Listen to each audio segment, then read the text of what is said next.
Definitely sure कि इस वक्त जितने भी पाकिस्तानी अगर टीवी से बैठे हुए हैं तो वो सिर्फ और सिर्फ लाला को सुनना चाहते होंगे। बहुत शुक्रिया, thank you so much for your time Lala. सबसे पहले तो आप मुझे ये बता दीजिए, मैं तो बड़े दुख में बैठी हुई हूँ क्योंकि फाइनल में अपनी टीम को नहीं देख रही हूँ, लेकिन आज जो फाइनल हुआ वो वाकई जबरदस्त फाइनल हुआ, कैसा देख रहे हैं आप इसे? जी बिस्मिल्लाह, अस्सलाम वालेकुम सारे मेरे दोस्तों का सवेरा नुमान। Thank you so much Kiran देखें, डिजर्व करते थे वो, उन्होंने क्रिकेट में जो इन्वेस्ट करते हो आप अपने नीचे के डोमेस्टिक स्ट्रक्चर पे, अच्छी क्रिकेट पे, क्रिकेट एकेडमीज में, तो ज़ाहिर बात है उसका रिजल्ट आपके सामने आता है।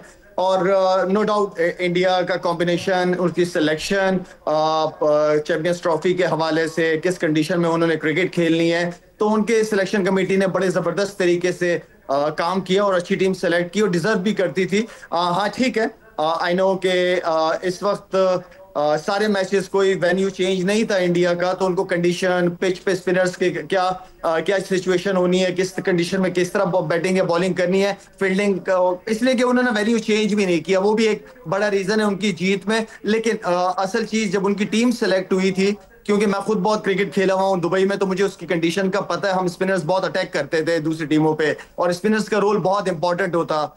अभी अगर आप इंडिया की टीम उठा के देखें, ओपनर से लेकर मिडिल ऑर्डर के बाद ऑलराउंडर्स, फिर जेन्युइन स्पिनर्स, फास्ट बॉलर्स, तो ओवरऑल सिलेक्शन ने बड़ी जबरदस्त टीम सेलेक्ट की है कंडीशन के हिसाब से, तो डिजर्व करते हैं जीतना। अगर मैं तो ये कहूंगा कि चैंपियंस ट्रॉफी की अगर कोई वर्ल्ड की टीम भी बना दे इस वक्त और इंडिया के खिलाफ दुबई में खेले, तो मेरे ख्याल में इंडिया उनसे भी जीत जाएगा।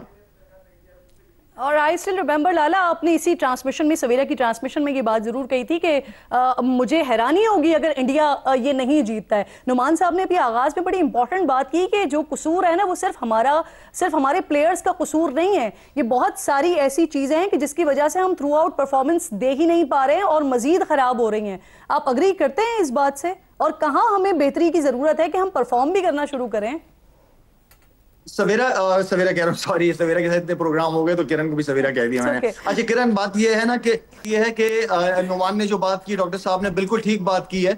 जब आप नीचे इन्वेस्ट करते हैं, नीचे अच्छा टैलेंट जमा करते हैं, तो हमने क्रिकेट, हर एक को क्रिकेट खिलाने की बड़ी कोशिश कर रहे हैं कि 25 करोड़ आवाम है तो सारी क्रिकेट खेलेंगे। हमारे टाइम में नुमान को याद होगा कि फर्स्ट क्लास क्रिकेट मुश्किल होती थी, पाकिस्तान टीम से खेलना ईजी होता था। तो हमने इतनी क्रिकेट को फैला दिया है कि आप इस वक्त जो रीजनल जो पे टीमें खेल रही हैं, ना उनकी होटलिंग ठीक है, ना उनकी ट्रैवलिंग, ट्रेनों में सफर कर रहे हैं, क्या कहते हैं कि कमरों में जेरी भी घूम रही है, टॉम एंड जेरी, जेरी भी घूम रही है। तो आई मीन ना उनके खाने का, तो आई मीन क्रिकेट को इतना ज्यादा आप ना फैलाएं, क्रिकेट को आप प्रोविंशियल की टीमें बनाएं, वहीं के शहर सूबे के अपनी सिलेक्शन कमेटी, हेड कोच ठीक है, पीसीबी दे, एक प्रॉपर प्रोसेस के थ्रू प्लेयर का आना चाहिए। एक ये इंपॉर्टेंट चीज है। दूसरी चीज मैं समझता हूं यहाँ पे कि जितने हमारे हीरोज हैं, नो डाउट ठीक है हार जीत होती है, हम जब खेलते थे तब भी हारते थे। एक तो हमारे जो हीरोज हैं, इनको सबको जो है वो डोमेस्टिक सीजन जब हो तो इनको कोई एनओसी बाहर की लीग की नहीं मिलनी चाहिए। हाँ, नेशनल ड्यूटी हो वो अलग चीज है, लेकिन जब डोमेस्टिक सीजन चल रहा हो तो सारे जितने भी हमारे स्टार्स हैं सबको डोमेस्टिक सीजन खेलना चाहिए ताकि हमारी क्रिकेट तगड़ी हो। अच्छा टैलेंट है, नया बच्चा बाबर आजम के साथ, शाहीन के साथ, रिजवान के साथ, फखर के साथ ड्रेसिंग रूम जब शेयर करेगा तो बहुत कुछ सीखने को मिलेगा उसको। अगर हम, लेकिन हमें इस सिस्टम को फिर टाइम भी देना पड़ेगा। हर साल हर चेयरमैन के साथ सिस्टम चेंज ना हो, चेहरे बदलते रहे, सिस्टम ना चेंज हो। बिल्कुल ठीक, सिस्टम ना चेंज हो। वैसे मैं जो आगाज में पहले आपसे बात कर रही थी कि ये अगर दुबई में ना होता तो क्या नताइज कुछ मुख्तलिफ हो सकते थे? नहीं जी, बिल्कुल नहीं हो सकते थे। जिस तरह अभी लाला ने बात की, बहुत ही स्पॉट ऑन।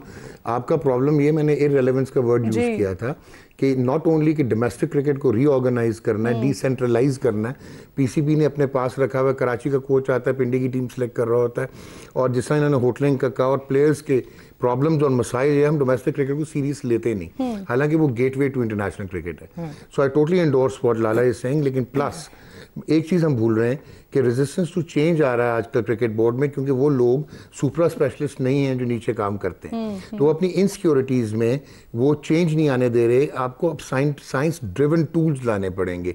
ये जो बायोमैकेनिक्स की बात है, अब जो आपके पहले होता था कि एक कोच है आपका, वो डायरेक्ट इंटरेक्ट करता था प्लेयर के साथ, अब ये इंटीग्रेटेड टीम है कि एक बायोमैकेनिस्ट होगा, जैसे शाहीन शाह अफरीदी है, उसको वो देखेगा कि यार ये पोस्ट रिहेबिलिटेशन, अब इसके एक्शन में कोई प्रॉब्लम तो नहीं है, इसको मैं कहाँ पे हेल्प कर सकता हूँ, और फिर कोच उस पर काम करेगा। तो ये जो बहुत ज़रूरी हो गया कि अब हमें वो वर्ल्ड दुनिया के साथ चलना है। इंडिया 2007 का, लाला को याद होगा, वो बांग्लादेश से हार के बाहर हुए थे, और उनके पास ठीक है उनकी मार्केट बहुत डीप थी, कमर्शियल उनके पास 3 चीज़ें, लेकिन उनकी टीम का कोई हाल नहीं था।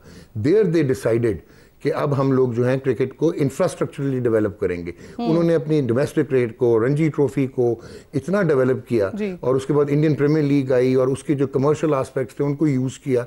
उनकी 3 टीमें इस वक्त तैयार हैं, दे कैन रिप्रेजेंट इंडिया। और हमारे पास स्टॉक का यह हाल है कि हमारा स्किल सेट भी पीछे जा रहा है। क्यों? क्योंकि वो साइंटिफिकली खेलना शुरू हो गया। हम न्यूजीलैंड में 52 लाख लोग हैं पूरे मुल्क में, लाहौर की आधी आबादी है उनकी। वो रग्बी हो तो वहाँ पे भी जीतते हैं, वो क्रिकेट हो तो वहाँ पे भी वो 9 में 8 में से वो मेरे ख्याल चौथा वो खेले हैं final. So that is what one needs to understand कि न्यूजीलैंड ने क्या किया। ये केस स्टडीज़ हैं। अभी आपने जो बात की, मोहसिन नकवी साहब एक स्ट्रॉन्ग चेयरमैन है, एक एडमिनिस्ट्रेटिवली बहुत तगड़े हैं। ये आईसीसी चैंपियंस ट्रॉफी यही हो सकता था, आपको फ्यूजन मॉडल पे जाना ही पड़ना था। अगर इंडिया इधर नहीं आ रहा था, दैट्स अ सेपरेट डिबेट कि क्यों नहीं आ रहा, इज रॉन्ग, आना चाहिए। लेकिन फिर दुनिया ये सारी मानी थी, ऑप्शन आपके पास यही बचता था, तो उन्होंने ठीक कर लिया जो करना था। बट नाउ टाइम इज कि वो फोकस करें। अब शाहिद अफरीदी जो है वो क्यों नहीं इंटीग्रेट हो सकता क्रिकेट सिस्टम में, उसको हम क्यों नहीं ड्रॉइन कर सकते, यूनुस खान को क्यों नहीं कर सकते। हम वही फेसेस साइक्लिकली लेके आते हैं और फेलियर्स को रीइंफोर्स करते हैं। अब आगे बढ़ने का टाइम आ गया, सिंसियरिटी के साथ फोकस करके। I virtually grown up with Shahid Afridi, so I, बल्कि मुझसे छोटे हैं, आई एग्जैक्टली नो कि इनका पैशन, इनकी अंडरस्टैंडिंग। ये सवाल मैं लाला से ही वैसे पूछ लूं, लाला आप वैसे क्यों नहीं होते हैं पीसीबी में? मेरी अभी भी चेयरमैन साहब से मुलाकात हुई थी, कोई 5-6 दिन पहले लाहौर में मुलाकात हुई थी। मेरे ख्याल में जो ग्राउंड्स वगैरह का इनिशिएटिव बड़ा खूबसूरत, बड़ा जबरदस्त बनाया, कज़ाफी स्टेडियम काम किया और काम करना भी चाहते हैं वो। और साथ में ये भी कहते हैं कि मुझे क्रिकेट का नहीं पता। जब क्रिकेट का नहीं पता तो आप अपने साथ अच्छे प्रोफेशनल टेक्निकल लोगों को जोड़ें जिनका क्रिकेट से ताल्लुक है। कुछ आज चेहरे सिलेक्शन कमेटी में और डायरेक्टर्स में नजर आते हैं जो क्रिकेट को जानते नहीं है, जो बैरोक्रेट्स रह चुके हैं। उनका क्या ताल्लुक है क्रिकेट में, उनका क्या ताल्लुक है वो सिलेक्शन पैनल में बैठे, उनका क्या ताल्लुक है वो डोमेस्टिक क्रिकेट को लेके चले। आई मीन के देखें, हम हर एक को पाकिस्तान की टीम नजर आ रही है। आप डोमेस्टिक क्रिकेट के स्ट्रक्चर को स्ट्रॉन्ग करें। वहां पे देखें किरण, वहां पे अगर आप अच्छे वालिदैन होंगे तो बच्चा भी अच्छा होगा। तो आप टीचर अच्छे रखें, अच्छे तगड़े कोचेस वहां रखें। हम मुझे मोहम्मद सारी बातें आपने मोहसिन नकवी साहब से की, जब ये मोहसिन नकवी साहब से बात की तो वो उनसे आंसर क्या मिला आपको? बिल्कुल, उन्होंने कहा कि चलो एक बात हो तो रही है एटलीस्ट बात। मैंने कहा सर मैं आपके साथ, मुझे आपसे नौकरी नहीं चाहिए, मुझे आपसे कोई कॉन्ट्रैक्ट अपने लिए नहीं चाहिए, लेकिन कभी भी आपको जरूरत हो प्लीज ग्रास रूट लेवल, जो अंदर 16 साल 17 साल 18 साल वाली उम्र है ना, वहां पे जो आप बच्चे का माइंडसेट चेंज कर सकते हैं ना, वो और कोई एज नहीं है। पाकिस्तान टीम में आके हमारे प्लेयर सीख रहे होते हैं खाना पीना क्या करना है, ट्रेनिंग क्या करनी है, किस माइंडसेट के साथ हमने खेलना है। नहीं, पाकिस्तान की टीम परफॉर्मेंस की जगह है, पाकिस्तान की टीम सीखने की जगह नहीं है। जो सीखना सिखाना है वो पाकिस्तान खेलने से पहले पूरे प्रोसेस के थ्रू आप निकलोगे, तब जाके पाकिस्तान खेलोगे।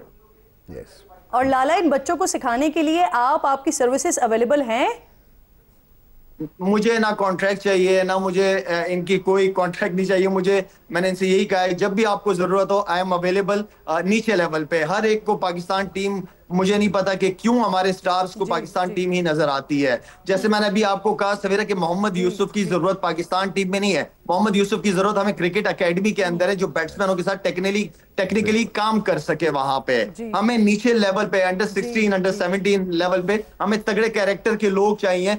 आपको पता है कि डोमेस्टिक नीचे जो अंडर 16 17 है, इनके प्रेसिडेंट्स हैं रीजन्स के, जो पैसे लेके लड़कों को खिलाते हैं, जो सिफारिश पे खिलाते हैं। बिल्कुल। तो जब आप इंसाफ ही नहीं दे रहे नीचे से बच्चे को, तो वो क्या रिजल्ट तवक्को कर सकती हैं आप किरण? पर्ची सिस्टम जी, पर्ची सिस्टम चल रहा है, तो फिर उसके बाद आगे भी फिर पर्चियां इसी तरह से उड़ती हुई नजर आती हैं हमें। सवेरा, वैसे हम प्रोग्राम से पहले अपनी टीम में बैठे हुए थे, डिस्कस कर रहे थे कि हम बाकी टीम्स को देखते हैं, जैसे हम न्यूजीलैंड को देख रहे हैं या हम इंडिया को देख रहे हैं, तो इनके चेहरों के ऊपर एक तो वो कॉन्फिडेंस दिखाई देता है, फिर प्रेशर में टीम नजर नहीं आती। नजर आ रहा होता है कि टीम किसी काउंसलिंग के साथ, किसी बाकायदा मेकअप के साथ दिमाग बना हुआ है और फिर उसके साथ वो जो है वो टीम उतर रही है। क्या हमारे पास हैं कोई इस तरह के साइकियाट्रिस्ट वगैरह होते हैं टीम में जो काउंसलिंग वगैरह कर रहे होते हैं? आज तक मैंने तो नहीं सुना कभी। होते हैं हमारे पास? होते हैं साइकियाट्रिस्ट हमारे पास, पर्टिकुलरली स्पोर्ट्स साइकियाट्रिस्ट नहीं है, बट 2023 की जो टीम इंडिया गई थी उसमें एक साइकियाट्रिस्ट जरूर थे, जो कि एक जनरल साइकियाट्रिस्ट थे, स्पोर्ट्स साइकियाट्रिस्ट नहीं थे। बट जो लड़के हैं वो तैयार नहीं होते। हमारे यहाँ एक अजीब सा टैबू है और जिस टैबू को शायद हम अभी भी स्पोर्टिंग कल्चर में भी ब्रेक नहीं कर सके। क्यों शायद दीगर टीम्स में होते हैं ये स्पोर्ट्स साइकियाट्रिस्ट?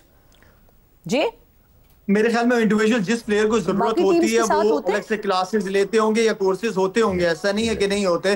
देखिए आपकी किरण, आपकी मैनेजमेंट स्ट्रांग हो ना, मैनेजमेंट तक ये प्लेयर हमारा अगर अंदर जा रहा हो ना, उसको ये कॉन्फिडेंट हो कि यार वो कुछ करने जा रहा है, वो उसने आज करना है। हमारा मैनेजमेंट स्ट्रांग चाहिए और ऐसी स्ट्रांग मैनेजमेंट चाहिए कि बाबर भी सुने, शाहीन भी सुने, रिजवान भी उनकी सुने, ठीक है ना। तो क्रिकेट से बड़ा कोई नहीं है। मैनेजमेंट स्ट्रांग कैरेक्टर के लोग होंगे, काम लेने वाले जो ना सुने फिर उसकी जगह टीम में नहीं होनी चाहिए। बिल्कुल आप सही कह रहे हैं। आप इंतहाई मजा आ रहा है डिस्कशन करते हुए। हाँ किरण, आप जो ये टीम इंडिया देख रही है ना, mental conditioning coach team India के साथ रहा पैडी अपटन काफी टाइम के लिए, और मेंटल कंडीशनिंग कोच की जरूरत पड़ी टीम इंडिया को। आप उसके बाद देखें कि टर्न आउट कैसा है यंगस्टर्स का भी। एग्जैक्टली, मैं यही लोगों से पूछ